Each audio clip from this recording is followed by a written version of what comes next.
بسم اللہ الرحمن الرحیم وظاہر الاخیرین کموثقۃ سماع ان ذمیمۃ المعلومہ انما تنفع من حیث عدم الوثوق بحصول المبی لا من حیث جہالت الی آخرہ۔ کل آجان کیا دلیلیں پیش ہوئی تھیں؟ 7 روایات لوگوں نے اس بات پر پیش کی تھیں کہ جناب اگر مجہول کو ملا دیا جائے معلوم کے ساتھ تو اس کی بیع صحیح ہے۔ ٹھیک ہے، تھوڑی سی توجہ فرمائیں گے۔ شیخنا ان روایات کا آج تجزیہ فرما رہے ہیں۔ روایات میں جانے سے پہلے ایک مقدمہ وہ ہوگا تو پھر آگے آسان ہو جائے گا۔ فرماتے ہیں ہم یہاں پر 2 قسم کی بحث کرتے ہیں۔ ایک بحث آپ کے ذہن میں ہوگی، پیچھے ہم پڑھ چکے ہیں کہ اگر ایک چیز موجود ہو اور ایک چیز غائب ہو، یاد ہے نا؟ اور وہاں پہ مثالیں بھی دی تھی کہ اگر ہم بیچتے ہیں کہ وہ عبد غائب اور یہ موبائل میں تمہیں بیچتا ہوں اتنے میں، وہ مل گیا تو ٹھیک، ورنہ وہ جو حاضر ہوگا اس کے مقابل میں۔ تو اصل میں 2 بحثیں ہیں، الفاظ پہ غور کرنا۔ ایک بحث کا نام ہے ضمیمۃ مجہول الوجود الی معلوم الوجود۔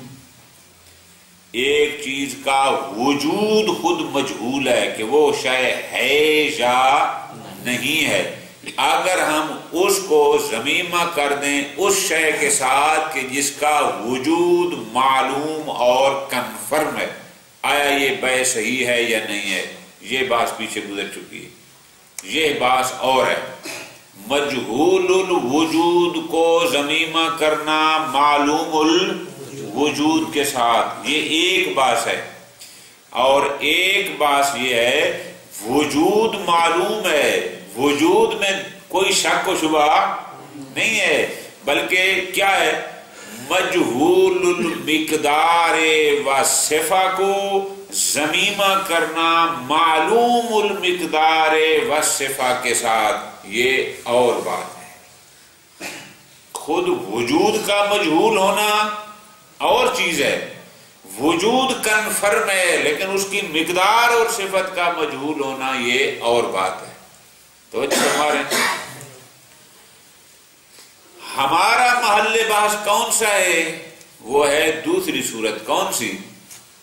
کہ مجہول المقدار و صفہ کو اگر ضمیمہ کیا جائے معلوم المقدار و صفہ کے ساتھ تو آیا یہ بیع جائز ہوگی یا بیع جائز نہ ہوگی؟ یہ ہے ہمارا محل بحث۔ کیوں؟ چونکہ پہلی بات ہم پیچھے کر رہے ہیں کہ مجہول الوجود کو ضمیمہ کیا جائے مجہول معلوم الوجود کے ساتھ تو وہ بیع اپنے مقام پر ہم نے عبد عابق ہے، اس کو ہم ضمیمہ کرتے ہیں کسی ایسے کے ساتھ جو بھی خارج میں موجود ہے تو ہم اس میں قائل ہوئے تھے کہ وہ صحیح ہے، وہ بحث گزر گئی۔ لہذا اب ہے ہمارا موضوع بحث مجہول المقدار و صفہ کو ضمیمہ کرنا معلوم المقدار و صفہ کے ساتھ، یہ ہے ہمارا موضوع بحث۔ آپ دیکھتے ہیں کہ آپ کی روایات جو آپ نے 7 روایات پیش کی ہیں وہ اس پر کس حد تک دلالت کرتی ہیں؟ سمجھا کی بات؟ فرماتے ہیں روایت نمبر 4، روایت نمبر 6 اور روایت نمبر 7،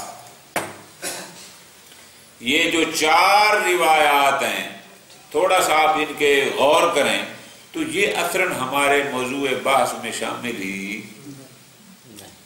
یہ تو بات کر رہی ہیں اس کی کہ جہاں موضوع ہو مجہول الوجود کو ضمیمہ کرنا معلوم الوجود کے ساتھ۔ کیوں؟ تھوڑا سا اوپر دیکھیں، ترجمہ پر بات بھی کریں گے، صرف اشارہ۔ روایت نمبر 4 میں آخر میں کیا آیا تھا؟ فَإِن لَمْ يَكُنْ فِي الزَّرْعِ شَيْءٌ كَانَ مَا فِي السُّكُرُّجَ، اگر اس میں کچھ بھی نہ ہوا تو آپ نے جو سمن دی تھی وہ ہوگی اس کے بدلے میں جو اس پیالے میں موجود تھا. تو اس کا مطلب ایک وجود اور ایک یعنی وجود کے ہونے یا نہ ہونے میں، جبکہ ہمارا یہ ہے کہ دونوں کا وجود کنفرم ہے.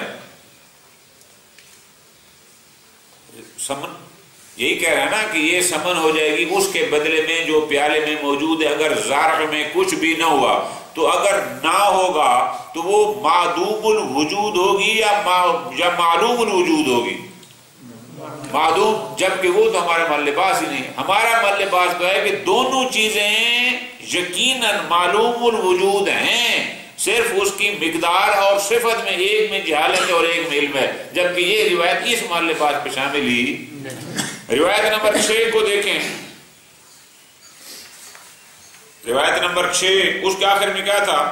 قال لا باس ان لم يكن في بدونها حمل كان راس ماله في السوق. یہاں بھی اشارہ یہ ہے نا کہ اگر وہ حاملہ نہ ہوئی یعنی ان کا وجود ہی نہ ہوا. جناب معدوم الوجود تو ہمارا محل لباس ہی نہیں ہے، جبکہ یہ روایت اس کی بات کر رہی. اسی طرح آ جائیں 7ویں روایت اور ٹیکس ویکس والی.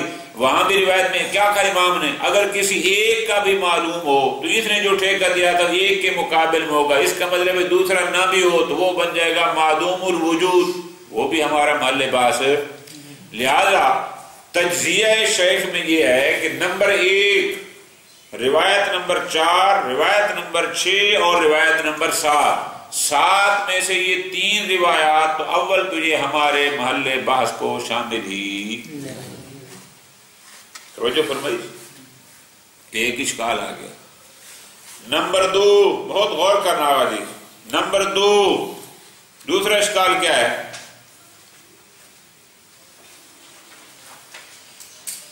یہ جو روایت نمبر 6 ہے کہ جس میں کہا گیا ہے کہ صوف کو ضمیمہ کر کے بیچنا وہ حمل کے ساتھ، ٹھیک ہے نا جی.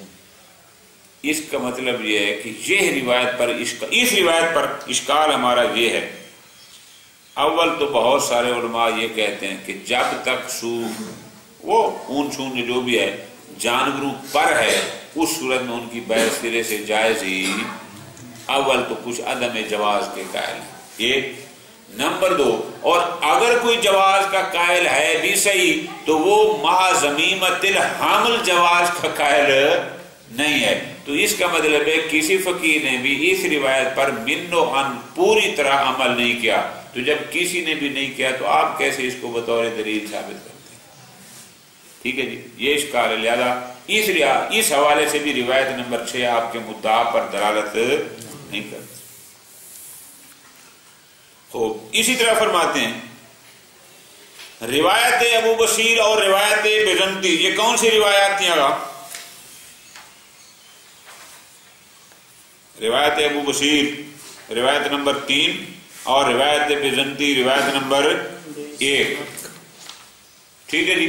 یہ روایت نمبر 1 اور 3 بلکہ اگر 2 کو بھی ہم ملا لیں، ہم نے کہا تھا کہ ان کو ملا کر دیں گے یہی ہوگا، تو یہ بھی ہمارے محل بحث سے خارج ہے. کیوں؟ یہاں بھی ایک مجہول المقدار کا ضمیمہ کیا جا رہا ہے دوسری مجہول المقدار کے ساتھ. وہ کیوں؟ تھوڑا سا اور فرماؤ. اوپر روایت کیا تھی؟ تفید کفن من سمکن. ایک جناب مچھلیاں ہیں موزون، تو ایک کف اس میں سے، تو جو چیز موزون ہوتی ہے بغیر وزن کی اس کی بیع درست نہیں ہوتی. اگر ایک کف ہوگی تو اس کا وزن تو معلوم نہیں ہوگا نا. جب نہیں ہوگا تو وہ کیا ہو جائے گا؟ مجہول. تو آپ ایک مجہول کو ملا کر بیچ رہے ہیں دوسری مجہول المقدار کے ساتھ، جبکہ ہمارا محل باس ہے ایک مجہول المقدار ہو تو دوسری معلوم المقدار ہو. اور آپ جو روایت پیش کر رہے ہیں وہ روایت ہے کہ یہ بھی مجہول المقدار ہے اور وہ بھی مجہول. کیوں؟ کہ جو چیز موزون ہوتی ہے اگر اس کا وزن معلوم نہ ہو تو اس کو ہم مجہول المقدار ہی کہیں گے نا، اور کیا کہیں گے. اور یہاں پر جیسی ہے. اسی طرح فرماتے ہیں وہ جو روایت دوسری تھی روایت نمبر 4، وہ روایت کیا تھی؟ الا ان یخلب فی ثکرجا، وہ جو پیالے میں دودھ ہوگا، آیا دودھ مکیل موزون ہے یا نہیں ہے؟ آپ کہیں گے ہے، وہ تو پیالے میں ہے نا، اب اس کو غیر معلوم ہے کتنا ہے، نہیں ہے، تو وہ بھی مجہول المقدار ہو گیا۔ اور ضمیمہ بھی کر رہے ہیں جو فی ضرور ہے، وہ بھی مجہول المقدار ہے، تو ایک مجہول المقدار دوسرے مجہول المقدار کے ساتھ، اسی لحاظ سے بھی یہ روایت ہمارے محل بحث کو شامل ہی نہیں۔ اچھا جی،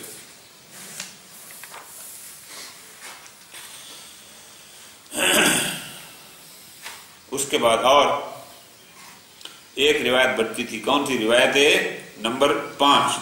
روایت کس کی تھی وہ؟ روایت نمبر 5 اور عیس بن قاسم کی۔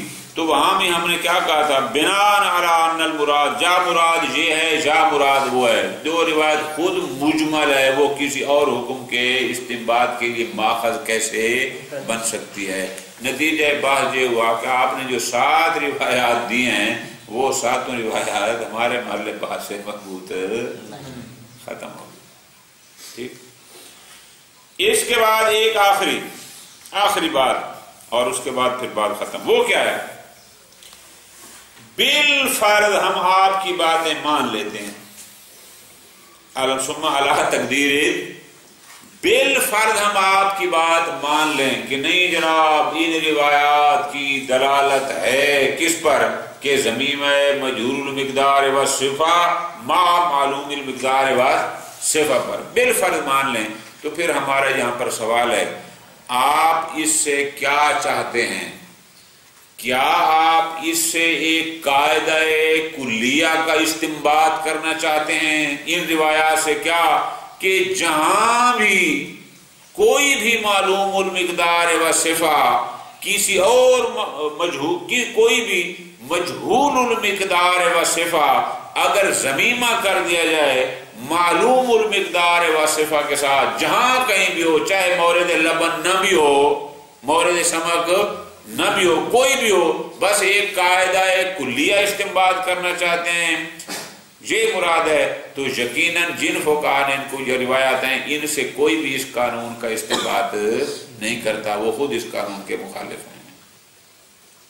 اور اگر مراد یہ ہے کہ نہیں جس مقام پر یہ روایت آئی ہے وہاں پر یہ جائز ہوگا، اور جہاں نہیں آئی وہاں پر جائز نہیں ہوگا، تو ہمارا جواب میں اشکال یہ آئے گا جناب یہ ہے ایک روایت آپ کہتے ہیں اس مورد میں مان لیں، اور ادھر ایک قانون کلی کھڑا ہے جو مجمع علیہ بھی ہے، کیا کہ جناب بیع المجہول جائز نہیں ہے، تو ایک مسلمہ قانون کے مقابل میں ایک مورد حدیث آپ کس طرح لائیں گے جبکہ ان کے بارے میں ہم نے یہ بتا بھی دیا ہے؟ تو لہذا فرماتے ہیں لگتا یہ ہے کہ اس پر کوئی بھی دلیل تام نہیں۔ یہ باقی باتیں انشاءاللہ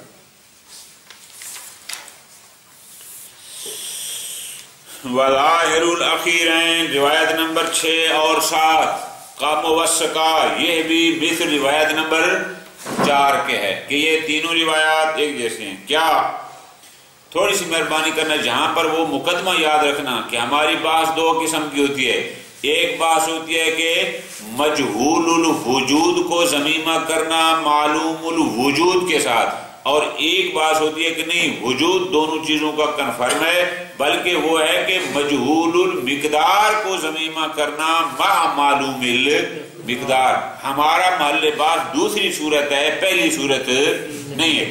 اب شیخ فرماتے ہیں یہاں دلیا وظاہر الاخیرین کے 6 اور 7 نمبر کا موثقت سما مثل روایت نمبر 4 کے، ان سے یہ لگتا ہے کہ ان ضمیمۃ المعلومہ، کہ یہاں جس معلومہ کو ملایا جا رہا ہے، انما تنفع من حیث عدم الوصول کے بحصول المبیع لا من حیث جہالت، یہاں معلوم کو ملایا جا رہا ہے اس لیے کہ جو مجہول تھا اصلاً اس مبی کے حصول کا اعتماد نہیں تھا، یعنی گویا کہ وہ مجہول الحصول والوجود تھی، نہ کہ وہ مجہول تھی من حیث المقدار والصفہ، یعنی گویا ان تین روایات کا تعلق پہلی بات سے ہے، دوسری بات سے نہیں ہے۔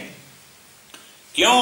فرماتے ہیں فَإِنَّمَا سُكُرُّجَتِ، جو کچھ اس پیالے میں تھا غیر معلوم بالوزن والکیل، خود اس پیالے میں موجود جو دودھ تھا نہ اس کا کیل معلوم ہے نہ ہی اس کا وزن، وقدر معلوم الحصول، اور جو معلوم الحصول ہیں چیزیں ہیں روایت ہاشمی میں، وہ جو آخری روایت تھی وہاں پر بھی یہی ہے نا کہ جناب ٹیکس ملے گا ایک بندے سے کتنا ملے گا اس کا تو کوئی پتہ نہیں ہے نا، تو اس کا مطلب یہ اشکال جہاں سمجھ آیا کہ یہاں تو ایک مجہول مقدار و صفہ کو ضمیم کیا جا رہا ہے دوسری مقدار مجہول المقدار و صفہ کے ساتھ، جبکہ ہمارا محل بحث تو یہ ہے۔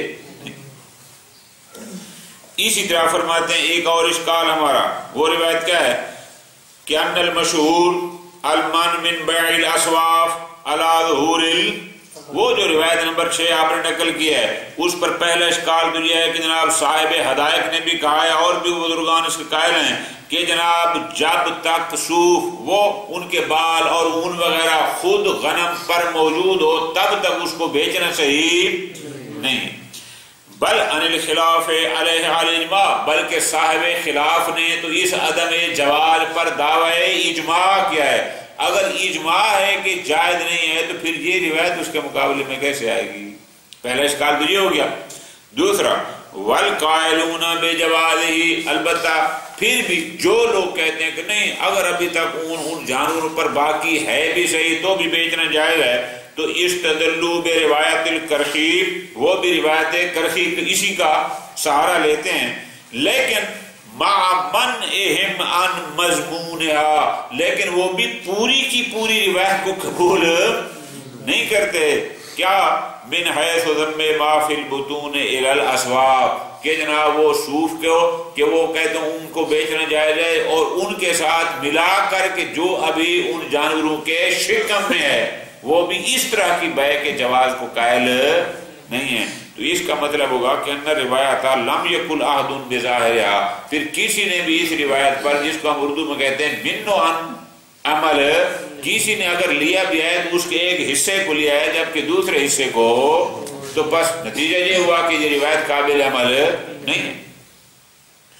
وَمِثْلُهَا، اسی طرح فرماتے ہیں روایت ابو بصیر کو لیں، روایت بزنطی کو لیں، وہ بھی مثلها فی الخروج، جیسے یہ روایت ہمارے محل باز اسی طرح فرماتے ہیں فی الخروج، ایک ہمارے محل باز سے غارض ہیں فی مسالت ضم المعلوم الی المجہول، ہم کہتے تھے کہ جناب معلوم المقدار کو ضم کیا جائے مجہول المقدار کے ساتھ، لیکن جو روایتیں ہیں ابو بصیر اور بزنطی کی یہ روایات اس محل بحث کو شامل کیوں؟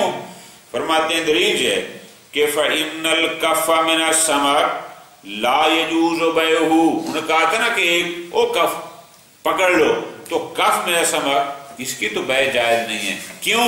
اس لیے لِكَوْنِهِ مِنَ الْمَوْزُونِ، جناب یہ مچھلی موزون ہے تو موزون کا جب تک وزن معلوم نہ ہو اس کی بیع جائز ہی نہیں ہوتی۔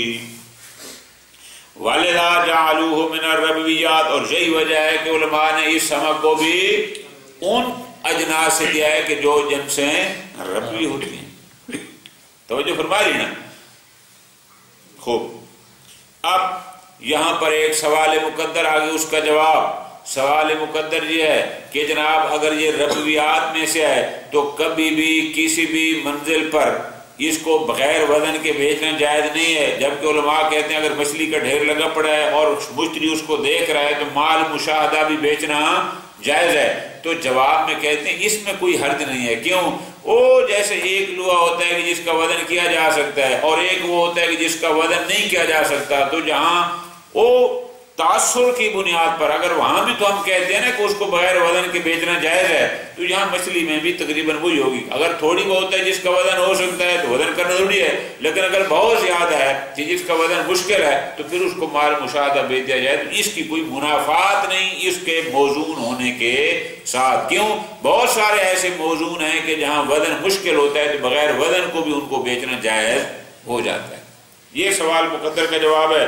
فرماتے ہیں ولا ینافی ذالک، یہ جو ہم نے کہا ہے کہ جناب مچھلی تو ہے موزون اور اس کو بغیر وزن کے بیچنا صحیح نہیں ہے، ہمارا یہ نظریہ منافات نہیں رکھتا. کس کے ساتھ؟ تجویز بیع سمک الاعجام اذا کان مشاہدہ، کہ اگر مچھلی ساری نظر آ رہی ہیں اور بغیر وزن کی اگر ہم کہتے ہیں اس کو بیچنا جائز ہے تو ان میں کوئی منافات کیوں؟ لاحتمال ان یعتبر الوزن فی بیع الکثیر منہ کالذی لا يدخل فی الوزن لکثرتہ کغبرۃ الحدید بخلاف القلیل، کہ جب اگر کثیر اتنا ہو مثل لوہے کا ایک بڑا حصہ کہ اس کا وزن کرنا مشکل ہو، وہاں پر ہم کہیں کہ اس کا وزن معتبر نہیں ہے، لیکن جس کا وزن ہو سکتا ہے وہاں پر وزن معتبر ہے، اس میں کوئی عیب. باقی رہے گی روایت معاویہ بن عمار، اس کے بارے میں ہم یہی کہتے ہیں کہ فلا دلالت فی علی بیع سمک، اس کی بھی کوئی دلالت بیع سمک پر نہیں ہے. یہ روایت کون سی تھی؟ روایت نمبر 2. چونکہ ہم نے کہا تھا نا، چونکہ روایت کے الفاظ ہیں لا باس بان یشتری الاعجام اذا کان فیہا قصب، یہی تھا نا. تو ہم نے کہا تھا اگر پہلی اور تیسری کو دیکھیں تو اس کا مطلب ہے ما فی الاعجام مراد ہے. تو فرماتے ہیں اس کی بھی بیع سمک پر دلالت نہیں ہے، مگر یہ کہ جب تک پہلی اور تیسری روایت کو اس پر بطور قرینہ نہ لیا جائے. اور اللتین عرفتہا لہما، جبکہ ان کے بارے میں تو آپ واضح کیوں نہیں کرتے. فتعمل اشارہ اس بات کی طرف کہ جناب آپ اس طرح گزر نہ جائیں کہ مچھلیاں موزون ہیں لہذا بغیر وزن کے بیع جائیں.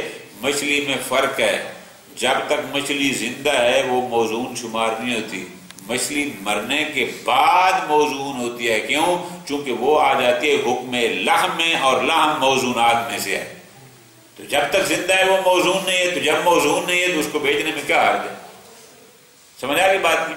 لیکن اس کا جواب پھر اسی تحمل میں آپ خود دینا ہے. کیا؟ کہ ٹھیک ہے جناب جب تک زندہ ہے موزون نہیں ہے، ہم بھی کہتے ہیں موزون وزن نہیں ہے، محدود ہے کہ نہیں ہے؟ اگر محدود ہے تو ہم کہتے ہیں محدود میں عدد جانا ضروری ہے، یہاں تو عدد بھی معلوم ہو نہیں ہے. یہ اسی فتح عمل میں اس کا جواب بھی ہے، پھر اس جواب کا جواب بھی اسی فتح عمل میں. ختم. یہاں تک ہم نے کیا پہنچے؟ یہاں تک کہا کہ جناب ان 7 روایات میں سے کوئی بھی آپ کے مدعا پر دال، اس لیے کہ ہمارے محل بات سے مربوط ہے. ثم علی تقدیر الدلالہ، بالفرض ہم اپنی بات کو چھوڑتے ہیں، آپ کی بات مانتے ہیں کہ نہیں جناب ان روایات کی دلالت ہے کہ وہ ضمیمہ مجہول مال معلوم پر. تو پھر ہمارا سوال یہ ہے ان اریدا انتزاع قاعدۃ منہا، اگر ان کو روایات کو ذکر کرنے مقصد یہ ہے کہ ان روایات سے ایک قاعدہ کلیہ کا استنباط کیا جائے. وہ قاعدہ کلیہ کیا ہو؟ وہ یہ ہو کہ جواز و ضم المجہول الی المعلوم، کسی بھی مجہول کو جب معلوم کے ساتھ ملا کر بیچا جائے تو یہ بیع جائز ہو.